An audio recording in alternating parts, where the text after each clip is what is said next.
रुक्षित के गायब होने की खबर टीवी पर सुनकर आरना बेहद व्यथित हो उठी और रोने लगी। उसको दुखी देखकर दादू भी परेशान हो गए और उन्होंने रामू को कॉल किया और दूर जाकर बात करने लगे। रामू ने उदास स्वर में बताया कि रुक्षित के बारे में कुछ भी पता नहीं चल पा रहा है।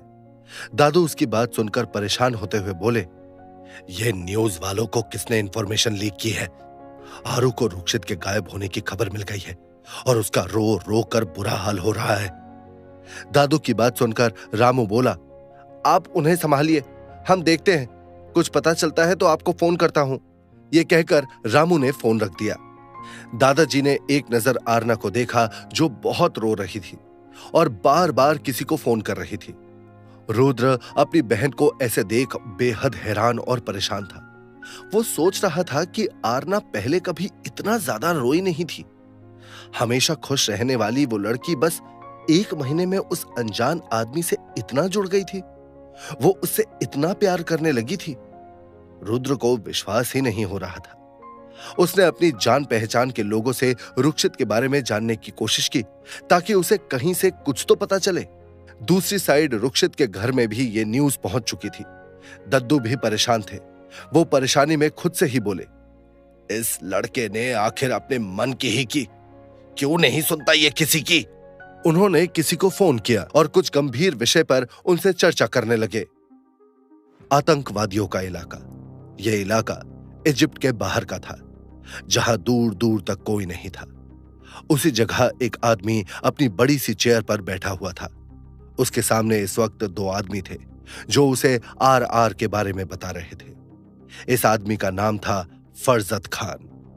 यह था आतंकवाद की दुनिया का बादशाह जो पूरी दुनिया में अपना राज चलाना चाहता था। उसने जब अपने आदमियों से खबर सुनी कि आर ने उसके खास आदमियों को मारा है तो उसका खून खौल गया और उसने सबको देखते हुए कहा, जल्दी ही हम इंडिया के लिए निकलेंगे। बस बहुत हुआ छुप कर वार, अब सामना होगा, आर या पार। ये कहकर वो अपने आदमियों से कुछ खुफिया बातें करने लगा। रामू और जैक, उनके साथ ही आर की पूरी आर्मी और गार्ड्स रुक्षित को पागलों की तरह ढूंढ रहे थे, लेकिन रुक्षित का कुछ भी पता नहीं चल रहा था। ऊपर से उन दोनों के पास सबके फोन आ रहे थे। मीडिया ने भी आर इंडस्ट्रीज के बाहर डेरा डाल रखा था। सबको आर की और रुक्षित की खबर चाहिए थी। पूरी दुनिया में तहलका मच गया था। Egypt forest area. दूर दूर तक घने लंबे पेड़ों के अलावा यहां कुछ नहीं था। पूरा फॉरेस्ट सूखे पत्तों से भरा हुआ था। यहां पर बहुत से पेड़ सूखे हुए थे। इसी जंगल में एक आदमी अपने हाथ को पकड़कर बैठा था। उसके हाथ में बहुत ज्यादा चोट आई थी और उसे 2 गोलियां लगी हुई थी। उसने अपने ओवरकोट से लाइटर निकाला और कुछ पत्ते और लकड़ियां जमा करके उसने आग जलाई और अपना खंजर निकालकर उसे देखते हुए बोला, आज तुझे मुझ पर चलना है। थोड़ी बेरहमी से ही चलना, ताकि मुझे तुझे सहने की ताकत खुद ब खुद मिल जाए। ये कहकर उसने अपना ओवरकोट उतारा और अपनी शर्ट निकाल दी। आर ने अपना खंजर गर्म किया और अपने हाथों में लगी गोली निकालने लगा। वो इतने आराम से उस गर्म खंजर को अपने ऊपर सह रहा था कि उसके मुंह से एक हल्की आह भी नहीं निकल रही थी। उसने उन दोनों गोलियों को निकाल दिया और अपने शर्ट को फाड़कर अपने हाथ पर कसकर लपेट लिया और शांति से अपनी आंखें बंद करके लेट गया। थोड़ी देर बाद उसने अपने ओवरकोट से एक छोटा सा फोन जैसा कुछ डिवाइस निकाला और उस पर प्रेस करके उसे अपनी पैंट की जेब में रख दिया। कुछ घंटे बाद जहां रुक्षित था वहां एक हेलीकॉप्टर आकर रुक गया। उसमें से 3-4 गार्ड्स बाहर आए जो बहुत ज्यादा हट्टे कट्टे थे। उन्होंने जल्दी से रुक्षित को देखा और उसके पास चले गए। उनके आते ही रुक्षित अपनी जगह से उठ गया। सब गार्ड्स ने उसे सल्यूट मारा और रुक्षित के आसपास खड़े हो गए। एक गार्ड ने उसका ओवरकोट उठाया और उसे पहना दिया। रुक्षित ने उसे पहन लिया और अपने खंजर को अपने कोट में डाल दिया और चॉपर में बैठ गया। कुछ घंटे बाद वो चॉपर इंडिया में लैंड हुआ। अब तक रात हो चुकी थी। सेंट्रल जेल, रात का वक्त। होम मिनिस्टर को एक लॉकअप में बंद करके रखा गया था। वहां की सिक्योरिटी बहुत टाइट थी। आर अपने अवतार में छुपकर उस सेंट्रल जेल के अंदर चला गया। थोड़ी देर बाद वहां बहुत जोरदार ब्लास्ट हुआ।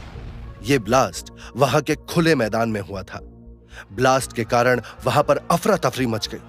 इसी बीच जिस लॉकअप में होम मिनिस्टर था, उस लॉकअप के अंदर बेरहमी की दुनिया का बादशाह माफिया आर अपने रौब में उस लॉकअप के दरवाजे से टिक कर खड़ा था। उसका चेहरा बहुत क्रूअल था। वो खूंखार आदमी अपने चेहरे पर हैवानियत भरी मुस्कान लिए होम मिनिस्टर को घूर रहा था। होम मिनिस्टर ने जब अपने सामने आर को देखा, वो आदमी दहशत से हिल गया। उसने अपनी उंगली दिखाते हुए कहा, मुझसे दूर रहो, मैं तो अब जेल में हूं, मुझे छोड़ दो, बख्श दो यार। आर ने उसे देख गुस्से में बोला, तेरी बेटी तो अब इस दुनिया में नहीं रहने वाली, तू भी जीकर क्या करेगा? क्यों देश की गंदगी बढ़ानी है? चल जल्दी से तेरा भी काम खत्म कर दूं, ताकि मैं भी फ्री हो जाऊं। ये कहकर रुक्षित ने पहले होम मिनिस्टर के मुंह पर अपना खंजर फेंका, जिससे उस होम मिनिस्टर का मुंह और जुबान कट गई। वो चिल्लाना चाहता था, लेकिन उसकी चीख ही नहीं निकल रही थी। आर उसके पास गया और उसके मुंह में से अपना खंजर निकाला और उसकी गर्दन की नस को काट दिया, और फिर उसका शर्ट फाड़कर उसकी बॉडी पर बेदर्दी से आर कुरेदने लगा। आर बड़े बेरहमी से उसका बदन कुरेद रहा था। उसने उसके शरीर पर तब तक वार किया जब तक उसके दिल को सुकून नहीं मिला। फिर उसकी बॉडी को नफरत से देखकर बोला, तुम्हारे कारण ही आम जनता आज सुरक्षित नहीं है। पैसा खा खा कर खुद को आबाद कर लो, और जो बेचारे मेहनत करके खुद कमा कर खा रहे हैं, उनके पेट पर लात मार दो। ये कहकर आर वहां पर जैसे आया था वैसे ही निकल गया। वहां लंदन में आरना पिछले कुछ घंटों से रो रही थी। उसका दिल इतना घबरा रहा था कि वो सोच में डूबी थी। पता नहीं उसका रुक्ष कैसा होगा, किस हाल में होगा और कहां होगा। उसे कुछ हुआ तो नहीं ना? वो घर क्यों नहीं आ रहा? आरना को रह रह कर उसकी याद आ रही थी।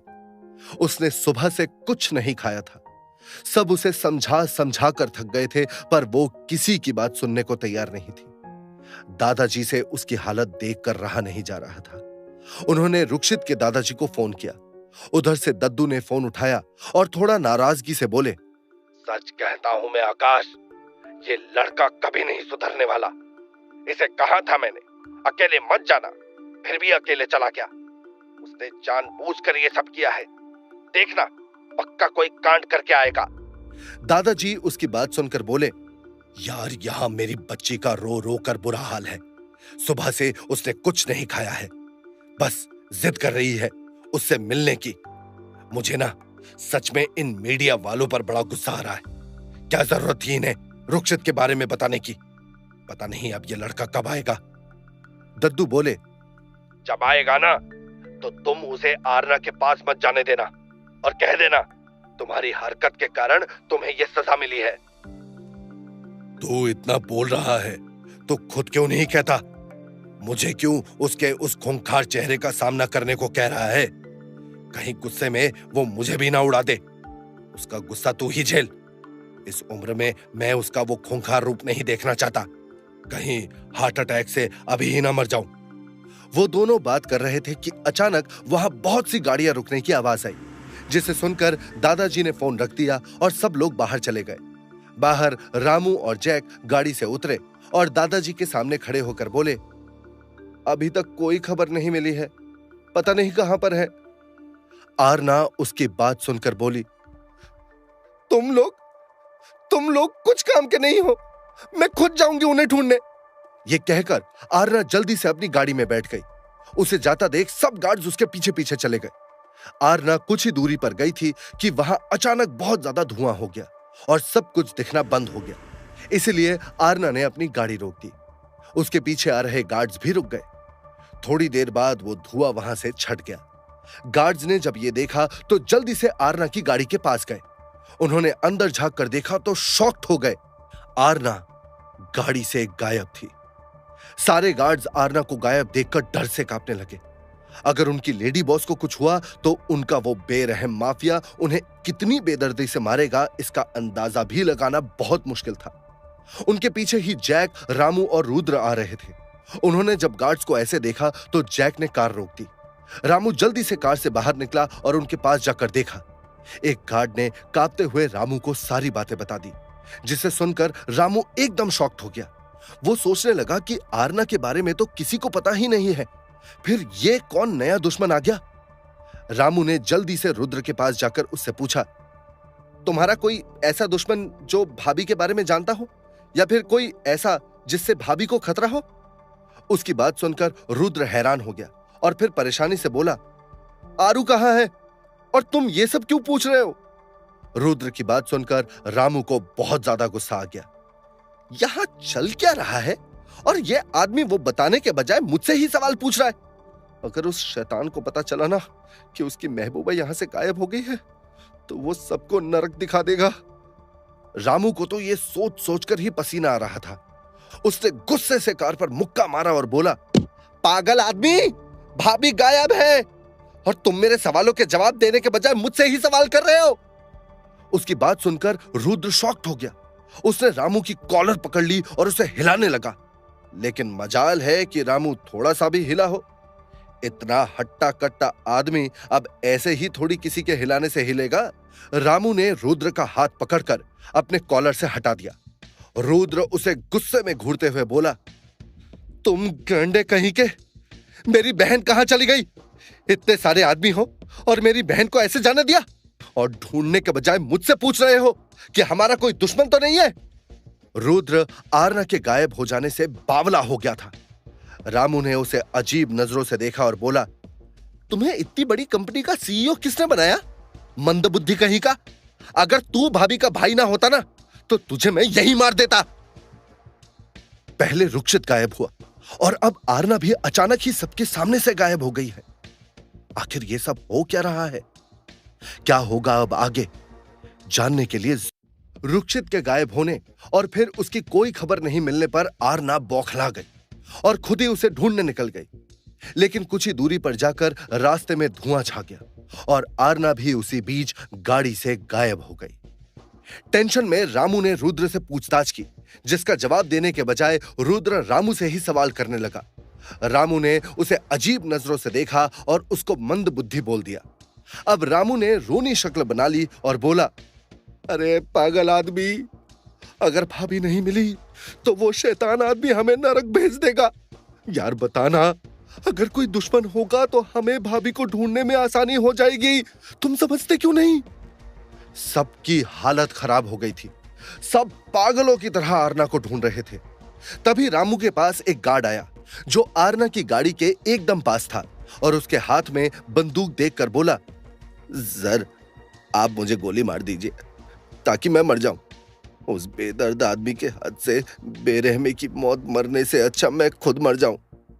रामू ने उस गन को देखा और उसे नीचे फेंकते हुए बोला, अगर एक गोली से तुम मर गया तो वो शैतान तुझे नरक में आकर बेदर्दी से मारेगा और कहेगा, इतने सालों में तुमने बस यही ट्रेनिंग ली थी क्या? वो गार्ड रोते हुए बोला, लेडी बॉस कहीं पर भी नहीं मिल रही। वो ऐसे अचानक गायब कैसे हो सकती है, वो भी 2 मिनट में? मुझे डर लग रहा है। सबके सब डरे हुए थे।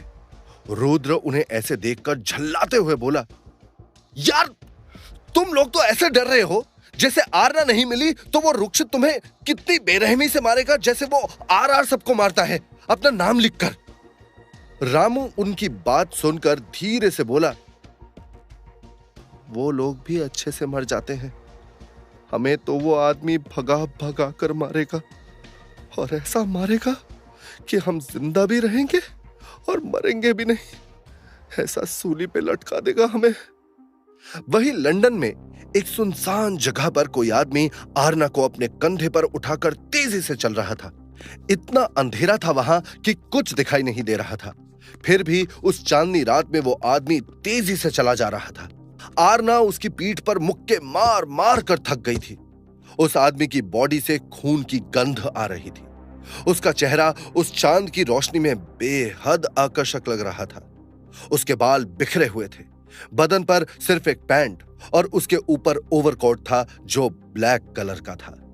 उसके चेहरे पर उस वक्त कोई भाव नहीं थे। उसका खुला सीना उस चांद की रोशनी में दमक रहा था। वो आदमी उस सुनसान जगह पर इतने रौब से चल रहा था जैसे कोई बादशाह। इतना आकर्षक आदमी अपनी पीठ पर उस हसीन लड़की को लाद कर चल रहा था। आरना लगातार उसकी पीठ पर मार रही थी और बोल रही थी, छोड़ दो, छोड़ो मुझे, कौन हो तुम और मुझे कहां लेकर जा रहे हो? मुझे छोड़ दो, मुझे छोड़ दो, नहीं तो मैं तुम्हें मार मार कर तुम्हारा कचूमर बना दूंगी। तुम्हारी हिम्मत कैसे हुई मुझे छूने की? अब तक वो आदमी अपने चॉपर के पास आ गया था। एक गार्ड ने जल्दी से चॉपर का डोर ओपन किया। वो आदमी जल्दी से चॉपर के अंदर चला गया। ये चॉपर बहुत लग्जूरियस था। उस आदमी ने आरना को सीट पर पटक दिया। एक गार्ड ने जल्दी से डोर बंद कर दिया। आरना जैसे ही सीट पर गिर गई, वो अपने आप को संभालकर उठने लगी। उस आदमी ने आरना के सामने आते हुए अपनी रौबदार आवाज में कहा, सब जब घर आए सबके पैर वहीं थम गए। टीवी पर न्यूज चल रही थी कि होम मिनिस्टर का मर्डर हो गया है और उनका मर्डर करने वाला कोई और नहीं, 1 महीने से गायब हुआ माफिया आर है, जो अपनी दुनिया का बादशाह है। उसने और एक मर्डर किया है। इतनी ज्यादा टाइट सिक्योरिटी के बावजूद उस आदमी ने होम मिनिस्टर को जेल के अंदर ही मार दिया था। यह किसी के लिए भी छोटी बात नहीं थी। पुलिस फोर्स की इतनी टाइट सिक्योरिटी में भी अगर आर किसी का मर्डर कर सकता है तो हमारी आम जनता का क्या होगा? और सब लोग अब जरा बच के रहना। रामू और जैक शॉक्ड होकर दादाजी को देखने लगे। दादाजी ने अपना सर हिलाया। तभी अवनी जी बोली, तुम सब यहां क्या कर रहे हो और आरू कहां है? अवनी जी की बात सुनकर रुद्र बोला, मां, उसे कोई उठा के ले गया। रुद्र की बात सुनकर सबको एक और झटका लगा। तभी रामू का फोन रिंग हुआ। रामू ने फोन को देखा। यह पैलेस के गार्ड का फोन था। उस गार्ड ने रामू से कहा, सर, बॉस पैलेस में आ गए हैं, आप जल्दी से यहाँ पहुंच जाइए, नहीं तो बॉस गुस्सा हो जाएंगे। यह कहकर उस गार्ड ने फोन रख दिया। रामू उस गार्ड की बात सुनकर सदमे में चला गया था। उसकी हालत एकदम खराब थी। उसने सबको देखते हुए कहा, रुक्षित घर वापस आ गए हैं, हमें निकलना होगा। प्लीज, अगर भाभी का कुछ पता चले तो बता देना। यह कहकर जैक और रामू पैलेस के लिए निकल गए। दोनों ही डरे हुए थे। मुंबई में रुक्षित और आरना पैलेस पहुंच गए थे।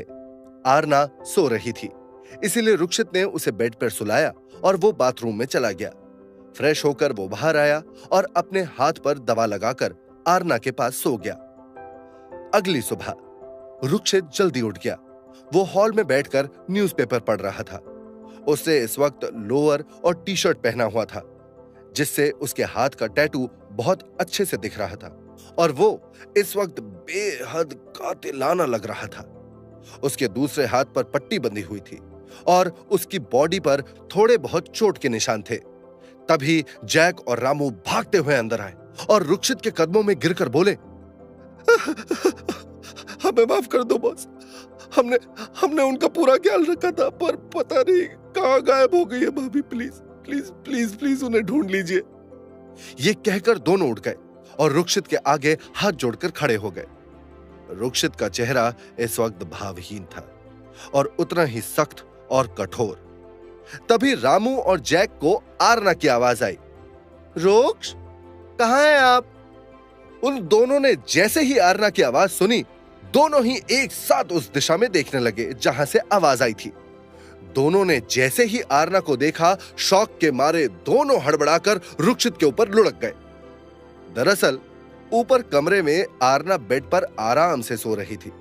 थोड़ी देर बाद जब उसकी आंखें खुली तो उसने देखा वो अपने और रुक्षित के कमरे में है। ये देख वो बहुत खुश हो गई, लेकिन अगले ही पल उसकी खुशी बेचैनी और घबराहट में बदल गई।